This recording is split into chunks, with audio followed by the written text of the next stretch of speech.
रजत सिंघानिया के केबिन में हवा इतनी घनी हो गई थी कि कियारा का दम घुटने लगा था।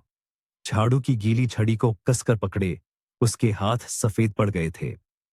जनरल मैनेजर ताकतवर रजत उस विशाल कमरे में गुस्से में घूम रहा था। उसके हाव भाव तेज, लगभग आक्रामक थे। उसके बगल में हमेशा की तरह उदास और शक भरी नजरों से देखता हुआ संजय वर्मा खड़ा था, जो रजत का डिप्टी था और कियारा को हमेशा ऐसे देखता था जैसे वह उसकी इस्त्री की हुई जैकेट पर धूल का धब्बा हो। यह एक आपदा है संजय, कल जिनगों के साथ बातचीत है और एक भी ढंग का अनुवादक नहीं है। रजत की आवाज मुश्किल से दब रहे गुस्से से कांप रही थी। चीनी, ये गली मोहल्ले की बोली नहीं है। ऐसा आदमी कहां मिलेगा जो बारीकियों को समझे। ब्यूरो बेकार है। उनका पिछला विशेषज्ञ तो किसी शराबी स्कूली बच्चे जैसा लग रहा था, जो पुराना गूगल ट्रांसलेट इस्तेमाल कर रहा हो।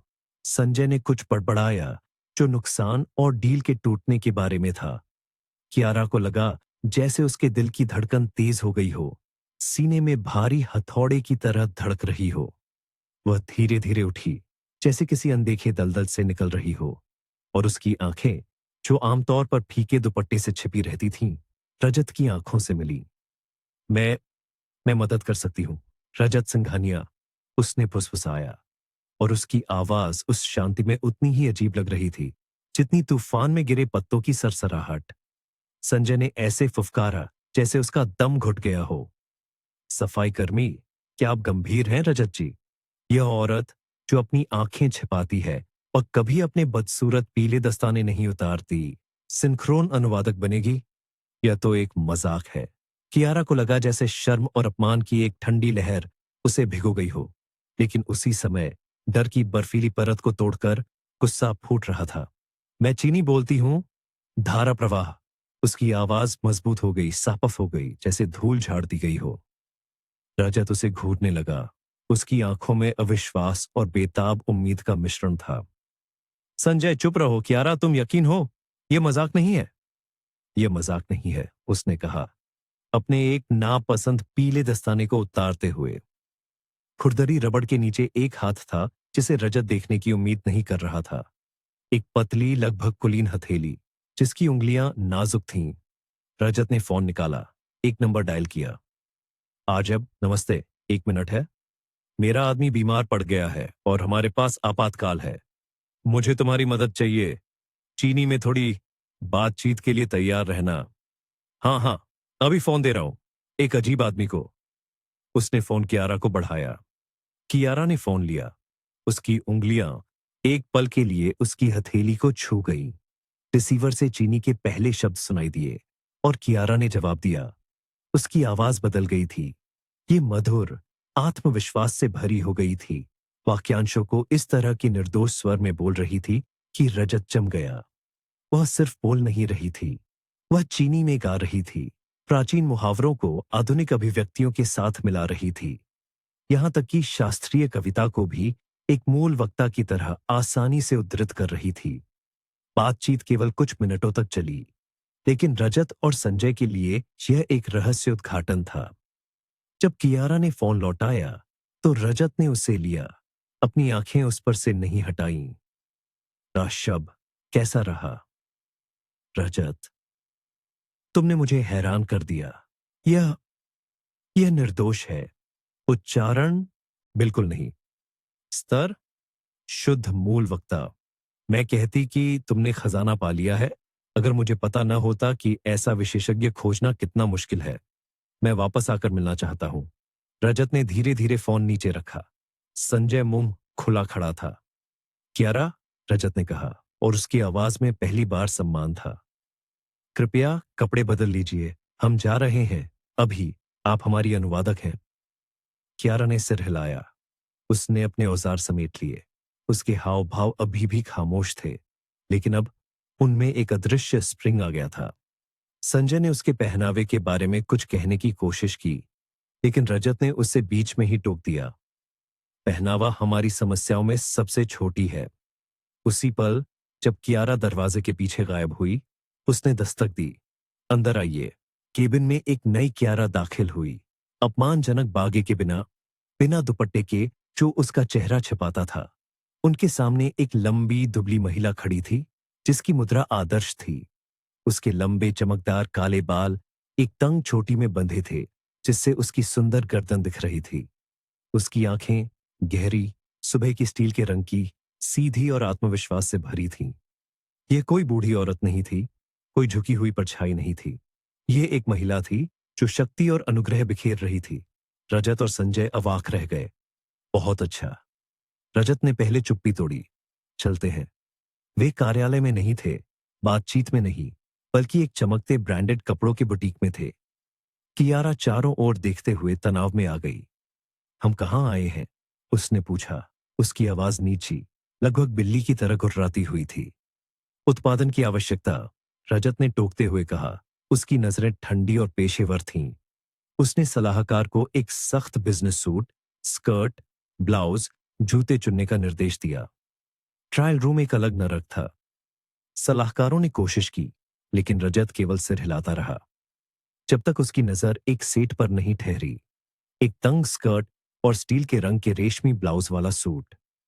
जब कियारा इस पोशाक में बाहर निकली, तो उसने खुद को आईने में पहचाना नहीं। उसकी अपनी छवि एक अजनबी, सुरुचिपूर्ण, दबंग व्यक्ति की थी। बुटीक के मैनेजर ने झुककर उसे मध्यम हील के सुंदर जूते दिए। कियारा ने जूते बदले और मुड़ी। वह सुंदर थी। मैनेजर, जो आमतौर पर निंदक था, लगभग अपने जूते गिरा देता, इस परिवर्तन से हैरान था। बिल बना दो, रजत ने कहा। और कियारा, ये कपड़े अब आप नहीं पहनेंगी, कम से कम मेरी मौजूदगी में नहीं। कियारा ने ब्लाउज की आस्तीन पर लगा प्राइस टैग देखा। उसकी आंखें चौड़ी हो गईं। एक ब्लाउज की कीमत उसकी महीने भर की सफाई कर्मी की तनख्वाह से ज्यादा थी। जरूरत?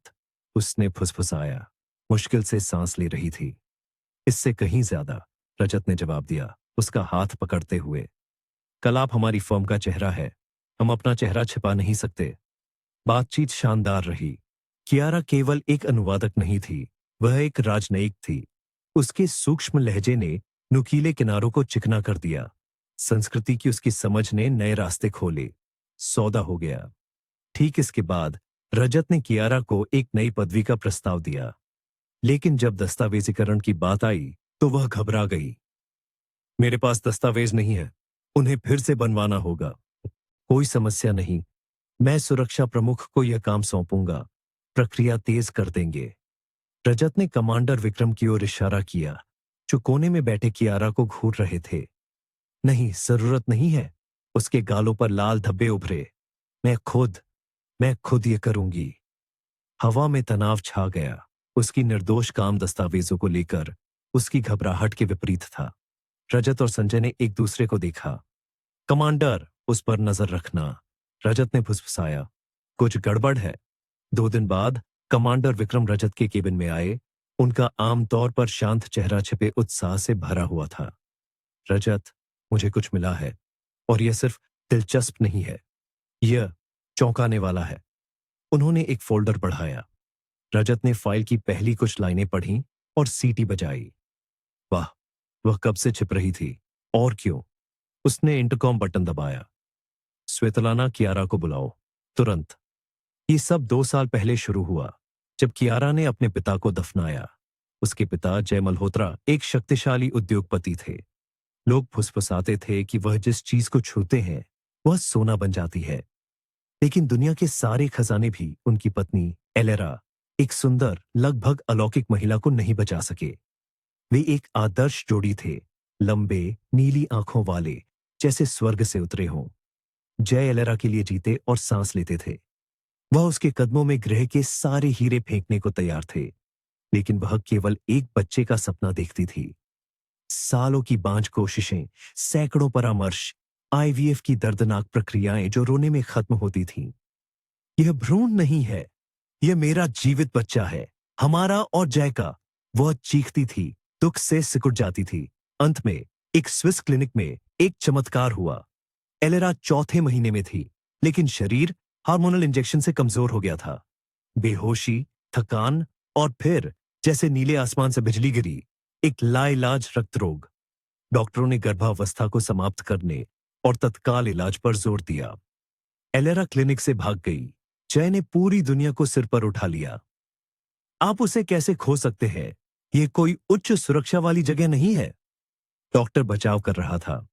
वह बस चली गई थी। एलेरा खुद वापस आई, जन्म देने और मरने के लिए। उसने एक बूढ़ी औरत श्रीमती शर्मा के पास एक कमरा किराए पर लिया, जो लगभग उसकी मां बन गई थी। कम से कम मेरे पास एक बहाना है, एलेरा ने फुसफुसाया। जब जय रो रहा था, उसके हाथ चूम रहा था। मैंने अपनी जिंदगी बर्बाद नहीं की। मेरे बाद इस धरती पर एक निशान रहेगा। उसने नवजात कियारा को देखा, जिसका नाम मां के नाम पर रखा गया था, लेकिन उसे खालीपन के अलावा कुछ महसूस नहीं हुआ। यह छोटा सिकुड़ा हुआ जीव, ऐसा लग रहा था जैसे उसने उससे सब कुछ छीन लिया हो। एलेरा मोमबत्ती की तरह बुझ रही थी। जय उसके साथ ही मर गए। वह आत्महत्या के बारे में सोच रहे थे, लेकिन छोटी कियारा श्रीमती शर्मा की देखभाल में दे दी गई, जो उन दोनों की दाई बन गई थी। धीरे धीरे उन्हें जीवन में वापस ले आई। उन्होंने आश्चर्य से देखा कि बेटी एलेरा की हूबहू कॉपी है। श्रीमती शर्मा खुश थीं। बुरी नजर से बचने के मंत्र फुसफुसा रही थीं। संभल गया प्यारे, भगवान का शुक्र है। कम से कम लड़की का पिता तो होगा अगर मां खो गई। जय कियारा से बेहद प्यार करते थे। अपना सारा अनखर्चीला प्यार उस पर उड़ेल दिया। लड़की प्यारी, आज्ञाकारी, बिल्ली की तरह पिता से लिपटती थी। उसे कभी किसी चीज की कमी नहीं थी। जय के लिए कोई और औरत मौजूद नहीं थी, जब तक वह घातक दिन नहीं आया। उसने कियारा से मिलने की व्यवस्था की थी, लेकिन आया नहीं। स्पेनिश पार्टनर के साथ बातचीत में उसने उसे देखा। अनुवादक, वह सरगम दुबे। उसका वही नाम था, वही हाव भाव, वही नजरें। सालों में पहली बार जय सब कुछ भूल गया। वह उस महिला के कमरे में रहा, एक लड़की की तरह प्यार में पड़ गया। उसे लगा जैसे उसकी एलेरा वापस आ गई है। उसने तुरंत उसे शादी का प्रस्ताव दिया। शानदार शादी। सरगम उनके घर चली आई। ओह बेटी, तुम इस सौतेली मां के साथ बहुत रोओगी, और मैं भी तुम्हारे साथ। श्रीमती शर्मा ने आह भरी, कियारा के बाल कंघी करते हुए। सरगम किसी और के बच्चे की मां बनने वाली नहीं थी। उसका अपना बेटा था, ध्रुव, कियारा की उम्र का। वह अपनी मां की तरह अहंकारी और स्वार्थी था। कियारा तोहफों, पिता के साथ समुद्र यात्राओं, यहां तक कि शाम को एक साथ बैठने के बारे में भी भूल गई। जय पूरी तरह से अपनी युवा पत्नी में व्यस्त थे। सचमुच उसका हर शब्द पकड़ रहे थे। यह ध्यान नहीं दे रहे थे कि यह सरगम बिल्कुल वह नहीं थी जिससे वह प्यार करते थे। सरगम ने जय को कियारा को जितना हो सके दूर लंदन भेजने के लिए मना लिया। इसे भविष्य की चिंता के रूप में प्रस्तुत किया गया। कियारा ने पिता से उसे न भेजने की विनती की, लेकिन वह अड़े रहे। हम और तुम्हारी मां तुम्हारे भविष्य की चिंता कर रहे हैं। मेरी मां नहीं है, मेरी मां मर गई। मेरे पास केवल पिता है, लेकिन वह भी मुझसे छिन गए, कियारा चिल्लाई। देखा, वह मुझसे नफरत करती है, सरगम बीच में बोली। दुख भरा चेहरा बनाया और नकली आंसू पोंछे। मैंने कहा था ना, मैं चाहे कितनी भी कोशिश करूं, मैं एक अजनबी दुष्ट सौतेली मां ही रहूंगी। ध्रुव भी पढ़ने के लिए उड़ रहा था। उसके पिता ने उसे समझाने की कोशिश की। सब आंसुओं में खत्म हुआ। यहां तक कि श्रीमती शर्मा भी रो रही थीं, सामान पैक करते हुए। पिता से 6 साल की दूरी। वह उसे पैसे भेजता था, बधाई देता था, लेकिन कियारा घर नहीं आ सकती थी। पिता कहते थे कि ऐसे ही बेहतर होगा, जबकि ध्रुव साल में 4 बार घर आता था। श्रीमती शर्मा ने जय को समझाने की कोशिश की, लेकिन वह जैसे सम्मोहित हो गए हों, दोहराते रहे कि बेटी के लिए यही बेहतर होगा। लड़की अनाथ हो गई है, ये उसके लिए बेहतर है। होश में आओ जय, उसने तुम्हें जादू कर दिया है, ये डायन। उनका मतलब सरगम से था। अपनी बातों की कीमत श्रीमती शर्मा को चुकानी पड़ी। सरगम ने उन्हें घर से निकाल दिया, एक और हाउसकीपर रख ली। जय ने कुछ नहीं कहा, बस गोलियां खाई। उनका दिल धोखा दे रहा था। सच्चाई अप्रत्याशित रूप से सामने आई। जय ने गलती से सरगम और ध्रुव की बातचीत सुन ली, और उन्हें ज्ञान हुआ। पता चला कि सरगम सालों से साजिशें रच रही थी, ताकि उन्हें अपने जाल में फंसा सके। उसने कई प्लास्टिक सर्जरी करवाई, बाल रंगवाए, एलेरा की चाल, हाव भाव और आवाज की बारीकी से नकल की, ताकि वह उसकी हूबहू कॉपी बन जाए, और खुद उसे धोखा दे रही थी। और लूट रही थी, एक दिन भी उससे प्यार किए बिना। उसका एक गुप्त साथी था जिसके साथ वह योजनाएं बना रही थी और जिससे उसने बेटे ध्रुव को जन्म दिया था। इससे पहले कि वह अपने लक्ष्य तक पहुंची, जय मल्होत्रा से शादी। जय बैठे थे, हैरान। मैंने क्या कर दिया? मैंने अपनी बेटी को घर से निकाल दिया ताकि यह महिला मेरे पैसे तक पहुंच सके। भाड़ में जाए ये पैसे। इन्होंने मुझसे मेरा परिवार छीन लिया। उस रात उन्होंने सालों में पहली बार शराब पी और कार्डियोलॉजी में भर्ती हो गए। प्यारे, ऐसे पीना तुम्हारे दिल के लिए आत्महत्या है। तुमने खुद को इतना क्यों गिरा दिया? प्रोफेसर ने डांटा। ये मेरी मूर्खता थी, ऐसा दोबारा नहीं होगा। जय ने बचाव किया। उन्होंने कमांडर विक्रम को बुलवाया। उन्हें अपनी पत्नी पर एक डोजियर इकट्ठा करने का काम सौंपा। इसे पढ़ने के बाद जय लगभग फिर से पीना चाहते थे। उन्होंने अपनी पत्नी से जो सुना था वह केवल हिमशैल का सिरा था। सरगम उन्हें खाने में रसायन मिलाती थी और फिर हृदय की दवाइयां पिलाती थी ताकि उनकी मृत्यु के बाद उनकी सारी संपत्ति हासिल कर सके। शादी का अनुबंध बाधा नहीं बनना चाहिए था। मूर्ख मेरी बेटी, क्या तुम मुझे माफ कर पाओगी? वह कियारा और श्रीमती शर्मा को वापस लाने, सब कुछ ठीक करने वाले थे, लेकिन कर नहीं पाए। सरगम ने दिल की बीमारी पैदा करने की कोशिश में कोई कसर नहीं छोड़ी थी। जय की मृत्यु अस्पताल से छुट्टी मिलने से पहले हो गई। एकमात्र चीज जो वह कर पाए वह थी तलाक का आवेदन करना और वसीयत कियारा के नाम दोबारा लिखना, सरगम को हटाकर। जब दुखी कियारा अपने पिता के अंतिम संस्कार में आई तो सरगम ने उसे अपने ही घर में घुसने भी नहीं दिया। पिता ने सब कुछ मुझे दिया है, उसने कहा। आपका यहां अब कुछ नहीं है। यूं एक झांसा था ताकि सौतेली बेटी को तोड़कर कागजों पर दस्तखत करा ले। रात को होटल में कियारा का सूटकेस दस्तावेजों और पैसों के साथ चोरी हो गया और फिर कोई उसके कमरे में घुस आया और उसे गला घोंटने लगा। कियारा चमत्कारिक ढंग से बच निकली, चिल्लाई और हमलावर भाग गया। उसने पुलिस स्टेशन ले जाने के लिए कहा, जहां उसने लापता होने की रिपोर्ट लिखवाई। सरगम अपने बाल नोच रही थी, अपनी ही अदूरदर्शिता को कोस रही थी। वह गलत अनुमान लगा बैठी थी। कियारा को पासपोर्ट की बजाय एक प्रमाण पत्र मिला। उसने शहर के बाहरी इलाके में एक छोटा सा कमरा किराए पर लिया और रजत की फर्म में सफाई कर्मी बन गई। बस, बाकी आप जानते हैं, कियारा ने समाप्त किया। रजत और कमांडर विक्रम मुंह खोले उसे सुन रहे थे। हमें पता था कियारा कि आप सारी संपत्ति की पूर्ण उत्तराधिकारी है। रजत उसकी ओर मुड़ा। कियारा घबरा गई। कैसे? लेकिन सौतेली मां ने कहा कि मेरा कुछ नहीं है। एक और झूठ, कमांडर विक्रम ने काट दिया।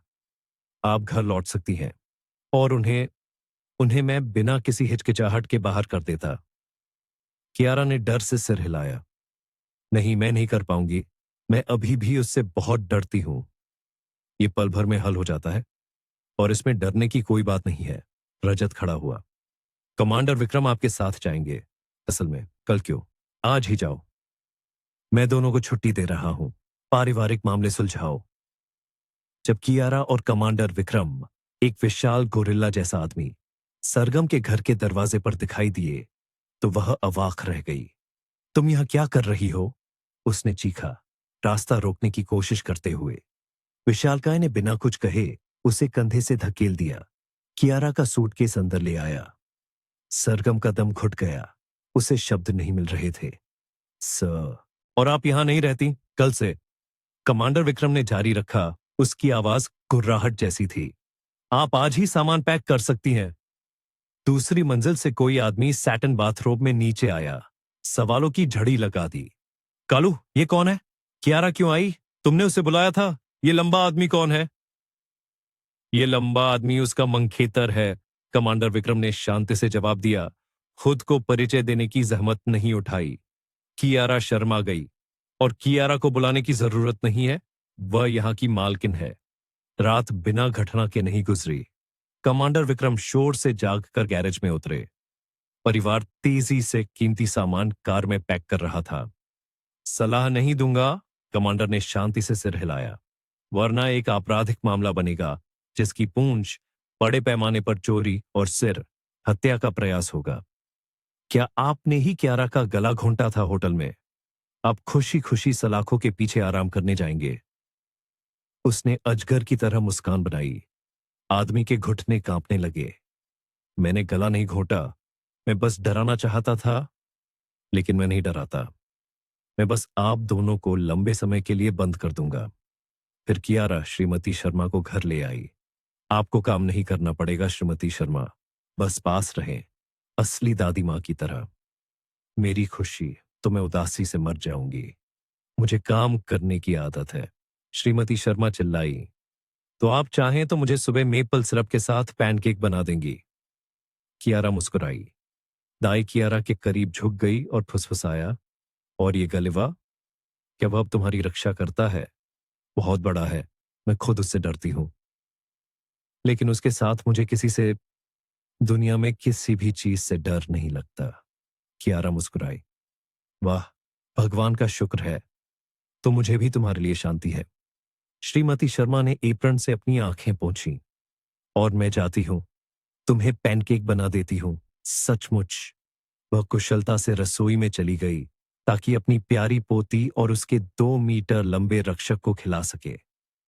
ऐसे विशालकाय के लिए और भी ज्यादा पैनकेक बनाने पड़ेंगे।